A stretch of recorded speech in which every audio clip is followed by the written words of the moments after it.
எந்த இயக்கத்துக்கும் நிரந்தர தலைவர் கிடையாது, நிரந்தர நிறுவனர் தான் தலைவர். என்பது நீங்க முடிவு பண்ணுறது தான், பொதுக்குழு முடிவு பண்ணது தான் தலைவர். நீங்க யாரு முடிவு பண்றீங்களோ அவங்க தான் தலைவர். நம்முடைய வழிகாட்டி ஐயா அவர்கள் தான், நம்முடைய குலதெய்வம் ஐயா அவர்கள் தான்.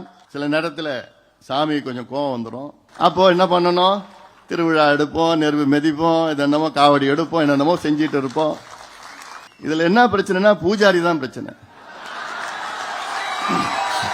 நம்ம என்னென்ன செய்யறோமோ செய்யறோம், சாமிக்கு என்னென்ன வழிபாடு செய்யறோமோ செய்யறோம். ஆனா அந்த பூஜாரி இடையில கொஞ்சம் தடை.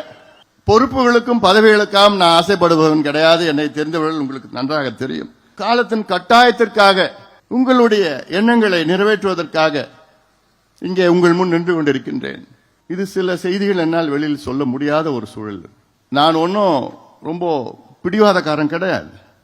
சொல்லாததெல்லாம் சொல்லி, செய்யாத ஒன்னும் பொய்ய சொல்லி, இப்படியே சொல்லி சொல்லி சொல்லி ஒரு சில பேர், நிறைய பேர் மனசுல, உங்க மனசுல எல்லாம் எவ்வளவு வலி இருக்கும்னு எனக்கு தெரியுது. எனக்கு நீங்க இங்க வந்திருக்கிறீங்க, உங்க ஒவ்வொரு மனசுலயும் இந்த கண்ணு வேணுமா, இந்த கண்ணு வேணுமா, என்ன சொல்லுவீங்க? 2 கண்ணு வேணும் தானே சொல்லுவீங்க.